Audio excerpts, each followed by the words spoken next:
This is recording. RTI International Center for Forensic Science presents Just Science.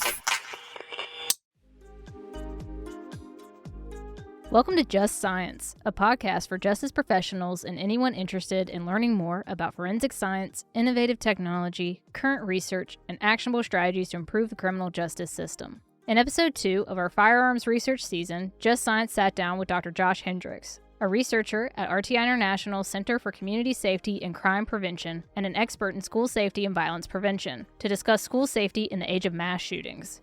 Dr. Hendrix has performed in-depth analysis on the efficacy of school tip lines, an anonymous means for students and teachers to report suspicious activity. Listen along as he discusses the data surrounding school shootings, as well as strategies to prevent them from occurring in this episode of Just Science. This episode of Just Science is funded in part by the National Institute of Justice's Improving the Understanding of Mass Shooting Plots and RTI International's Applied Justice Research Division. Some content in this podcast may be considered sensitive and may evoke emotional responses or may not be appropriate for younger audiences. Here's your host, Peyton Attaway.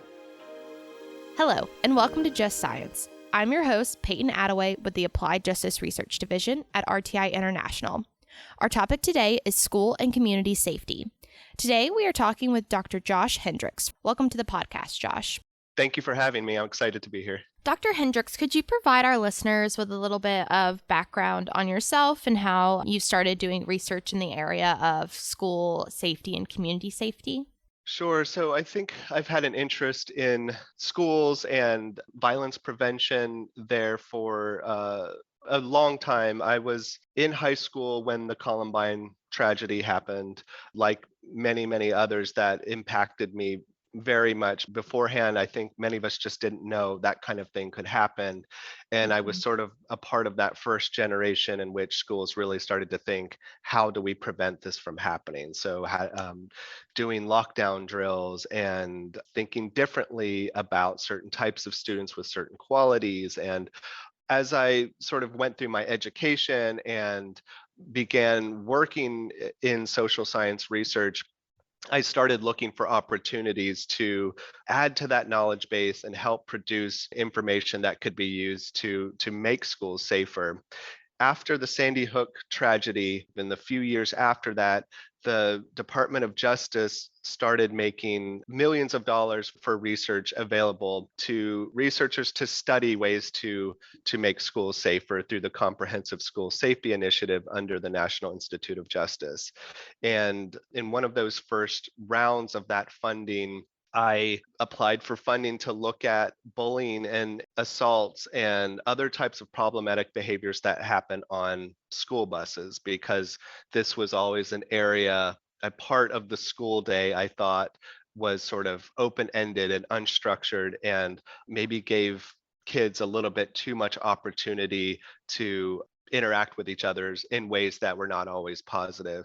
And I thought there's a lot that could be learned about this area. We've not done a lot of research here. From there, I really sort of fell in love with the school safety research area and started looking for any opportunity I could to continue work. And the school bus project sort of led to another project looking at emergency operations plans at the district and school level, and how do school districts and schools, how do they develop their protocols, and what sort of protocols do they develop to keep students and staff safe? To what extent do they do lockdown drills? Do they do active shooter training? What do their evacuation drills look like? How do they document all of this? How do they train all of this? And then that work led to more work in this school safety plan arena. So I've had the opportunity now to look at school safety from many directions, and this new tip line work has really helped to round all of that out, because I've done a lot of work on the response side, but now having the opportunity to look more on the prevention side has really helped to give an overall well-rounded picture of what the school safety mechanism has to look like. Perhaps we could have you start by framing the problem of firearm violence on K through 12 campuses. Sure. So firearm violence in schools has definitely become a hot topic, largely because of multiple high-profile school shootings that have attracted a ton of media attention and really have ignited this national interest in making schools safer and preventing these tragedies from occurring.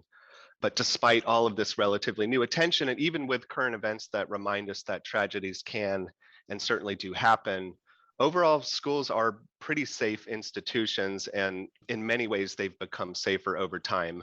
The school violent victimization rate was about 3 times higher in the mid 1990s than it is today. We've seen the average number of homicides that occur at schools drop pretty significantly in the past few decades. National mortality data has consistently shown us that the risk of a child being killed during a school shooting is extremely small. Only a tiny percentage of all child homicides occur at school, less than 1% when it comes to children in the 10 to 18 age group. And this data also shows us that things like swimming pools, accidental falls, even bicycles, these represent much more of a realistic danger to children than do school shootings. Nonetheless, it's undeniable that firearm violence is a problem in American schools. Data from the National Center of Education Statistics shows us that nearly 900 firearm incidents occurred on K through 12 campuses in the past 20 years. Those resulted in about 400 deaths and injuries to another 800 survivors. But most of those events involved a single victim that was deliberately targeted as a result of some type of interpersonal conflict. And the fact of the matter is, the majority of gun violence in schools is not characteristic of the quote unquote rampage school shootings that are often highlighted by the media. For example, when a student opens fire in a school with the goal of killing as many people as possible, those types of rampage school shootings continue to be extremely rare. Using the broadest definitions, researchers have identified a few hundred of them in the last 3 decades or so. But when a narrower definition is used, for example, if we define school shootings as planned events that resulted in the death or injury of at least 4 people, only about 3 dozen events can be identified over the past 70 to 80 years. But regardless of how they're defined, we know school shootings are a problem in this country, especially relative to other developed nations. American schools have an unparalleled problem with gun violence.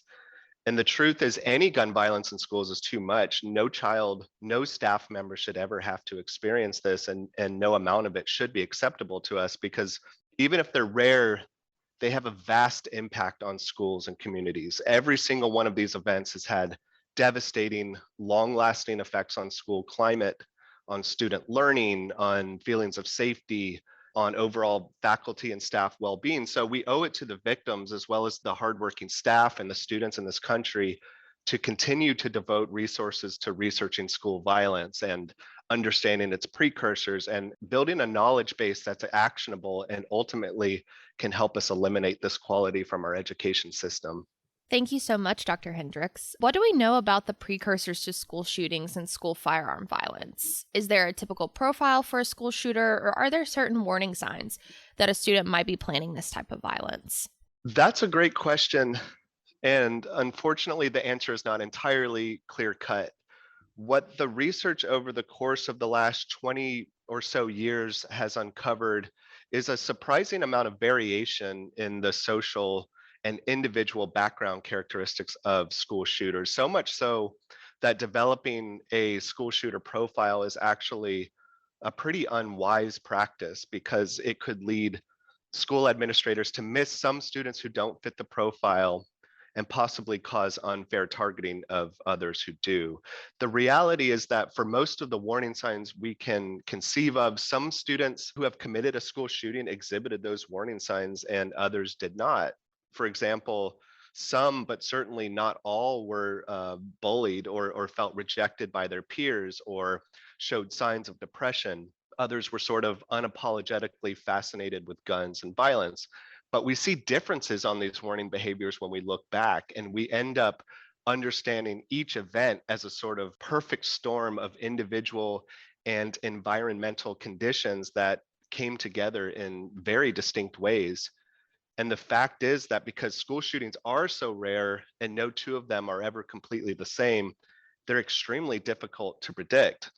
But all of that being said, we know that when an individual makes up his or her mind to show up at a school with guns and an intention to kill people, The students and staff on campus are in a very difficult position. Most shootings begin and end in only in a few minutes. So that's often before law enforcement can even arrive on the scene. And that means that students and staff are really the true first responders. And they face that extremely challenging, if not impossible, task of mitigating an attack from someone who's usually heavily armed. And many teachers and staff they're just not prepared to handle that kind of event. They're educators. They're usually not coming from a law enforcement background. But even so, we've seen that even if a school executes their emergency protocols effectively, if not exactly as they trained, there still have been casualties. And it seems that very little could have been done to stop the attack once it started, even for a well-trained school. So what that means is that we have to get better at prevention, at proactively stopping these shootings before they're carried out. One really important thing we have learned from 2 decades of school shooting research is that most students, about 80% of them who carry out school shootings, informed at least one other person about their intentions to shoot up the school before they did so. This is a phenomenon known as leaking, and it's a critical, actionable warning sign for school shootings. Now, at the same time, historically, students have been reluctant to report safety concerns because they worry about retribution or even betraying the person who made the threat. The growing recognition of these two qualities has inspired new safety strategies aimed at taking advantage of the fact that people know about these plans and encouraging them to report it so that an intervention can be staged. For example, school safety tip lines. School safety tip lines represent one relatively new but promising approach to preventing school shootings by creating a designated place where students, staff, and others can report safety concerns anonymously using a web portal or even via text message or phone call or email. The beauty of tip line systems are that students who have become aware of a threat can report it to authorities without ever having to give their name or even having to speak directly to an adult. So in just a few years, we've seen tremendous growth in these systems. More than half of public middle and high schools now use a safety tip line in some form, and at least 10 states operate a safety tip line. That's great. It sounds like these tip lines are really promising practices to preventing these events. So, what can you tell us about the kinds of research you and your colleagues have conducted on school safety tip lines?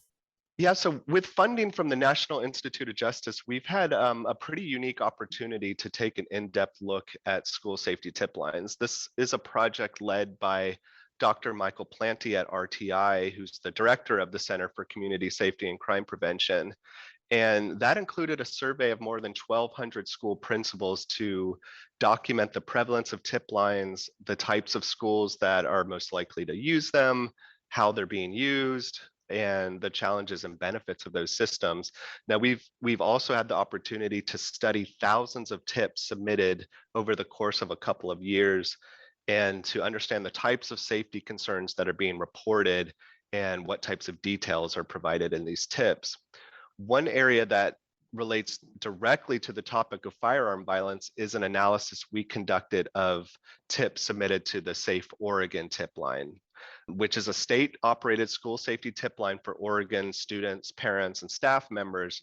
There is essentially a web page. They want to provide mostly students, because we know they're the tough ones to get to report, that they want to make it as easy as possible to report something anonymously. So most commonly they use the web portal. So they essentially go to the Safe Oregon website. There's going to be a button that says report a tip or report a safety concern. They click that. It takes them to a web page where it's got a handful of fields that some are required, some are not, that the student or whoever will fill out to make that report. So what kind of safety concern are they reporting? When did they hear it? All of that kind of thing. Or if they go to that web page, and hopefully in the trainings that they get, they also know that they can simply text a tip to the tip line, or there's a phone number they can call, or they can do it by email. But most commonly, users are using the web form where they fill out the different fields. And we analyzed tips submitted over a 43-month period in which a student was being reported because they had threatened to enact a school shooting or other type of violent attack on their school. We reviewed more than 6,000 tips submitted between February of 2017 and August of 2020 and extracted 228 tips having to do with a serious violent threat against a school. We coded each one of those and we tried to capture information about the threat, including where and when it occurred, details about the person who made the threat, such as whether they have access to a firearm or have a history of violent behavior. We also wanted information about the tip itself, who reported it, how and when did they reported it, and then any information about how the threat was handled by the school. So for example, was the student who made the threat suspended and were the police called to respond? The goal here was to present some basic descriptive statistics about school shooting threats reported in tip lines, but also we wanted to know what types of threats were more likely to lead to the police being called. In other words, are there certain qualities or details that perhaps increase the extent to which threats are perceived to be serious and urgent and lead to police intervention? And along those same lines, because it's impossible to know whether a threat is actually sincere, time is really of the essence when threats are made, and it's essential that they're reported immediately so that law enforcement and schools have time to intervene. So in addition to these other areas, we wanted to understand if certain types of threats are more likely to lead to what we call same-day reporting, or when someone reports a threat on the same day they observed it. And are you able to share with us some of the findings that came out of this study? So what we learned from this data is that most tips in our sample described overt threats to shoot up the school by a known male student.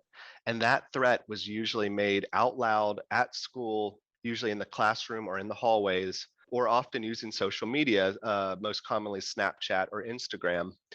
The majority of those threats were reported by a student using the Safe Oregon web portal, usually between Monday and Thursday on the same day they were observed, typically between about 4 p.m. and midnight.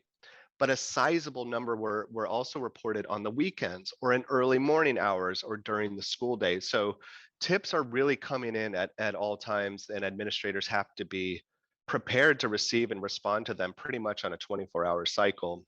We also found that these threats tend to ebb and flow throughout the calendar year.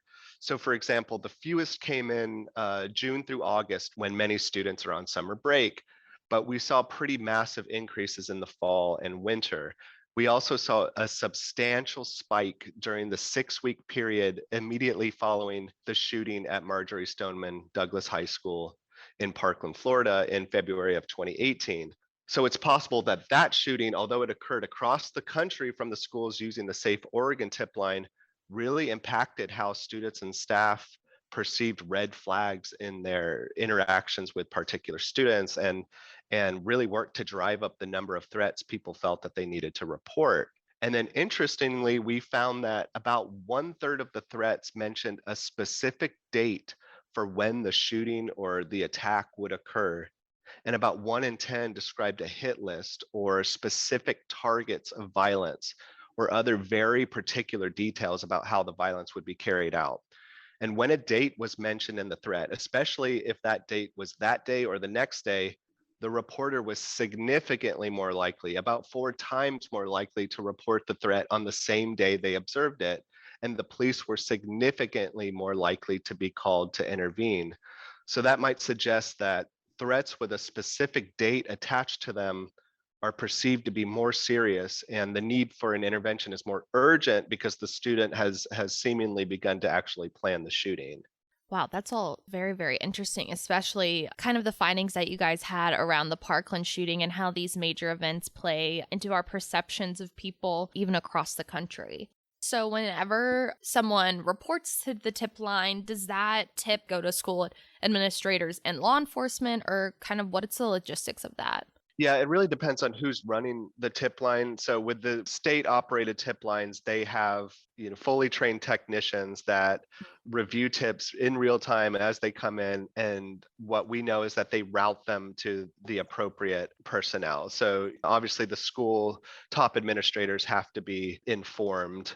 And from what I understand, it's often the school's decision of whether to contact law enforcement or not. But if it is a tip line operated by state police, for example, you may have more direct involvement by law enforcement depending on the seriousness of tips. But Mike Planty would probably be able to answer that a little bit better than I could.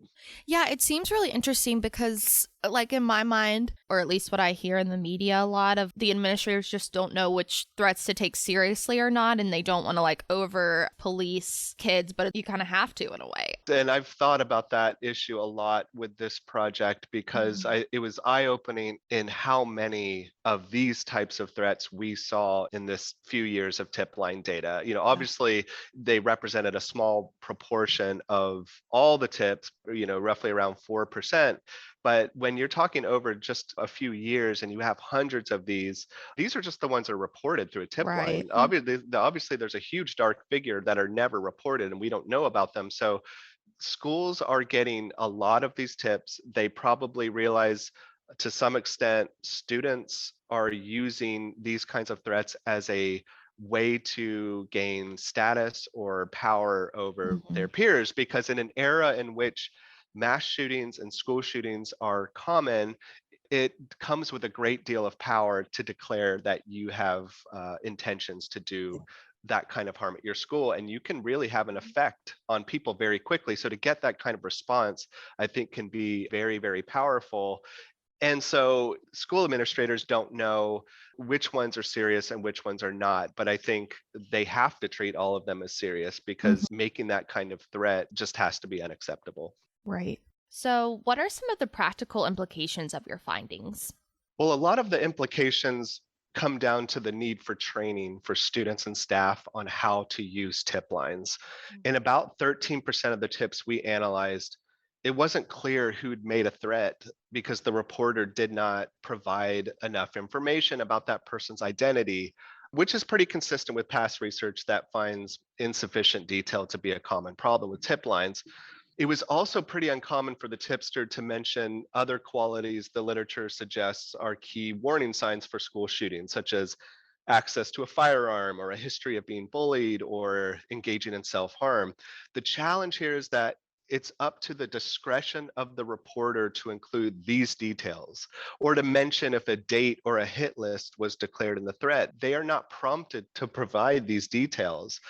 They sort of do it on their own will. So our estimates are almost certainly a significant undercount of the extent to which these warning signs and aggravating factors are present.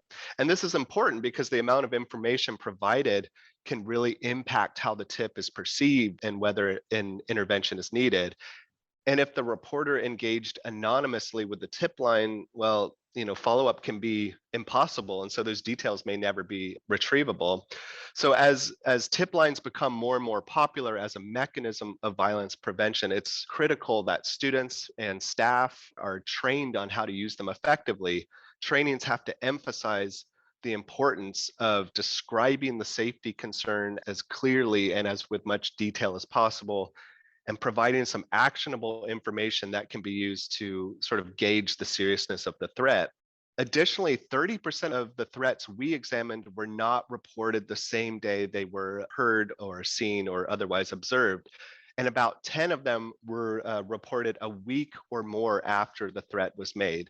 So that kind of delay significantly cuts down on the time that an intervention could be staged. And students and staff have to be trained and empowered to understand the importance of reporting events as quickly as possible, because doing so could prevent serious violence. Another implication is that schools thinking about using a tip line have to be aware of the reality of doing that. They need a proper infrastructure and they need the bandwidth to be able to receive, review, and respond to many, many tips at all hours of the day, all 7 days a week. And they may need to be prepared to increase staffing during certain parts of the year or after a major school shooting that occurs elsewhere, but that receives substantial media attention and may inadvertently increase the number of tips that are reported. Great. And is there anything else that you'd like to mention in regards to firearm violence in schools or about the use of tip lines in general? Well, tip lines, while they offer a new, very promising approach to violence prevention, they are not going to solve the problem of school shootings by themselves. The unfortunate truth is that some students will not leak their plans to shoot up the school beforehand. Others will leak that information, but their peers, for whatever reason, will not report it. In other instances, maybe it is reported, but there's no intervention and someone is still able to carry out a shooting. But once that person has stepped onto campus armed and of the mindset to do harm, it is up to the school to mitigate that attack as much as possible. And their ability to do that is going to come down to building security and the quality of their safety protocols, the extent to which they've rigorously practiced their safety procedures, and of course their relationships with local law enforcement and the ability of first responders to get to the scene quickly and to handle the situation efficiently and effectively. All of these factors are critical. So we really have to understand firearm violence prevention as involving multiple moving pieces, all of which have to be implemented and maintained with fidelity.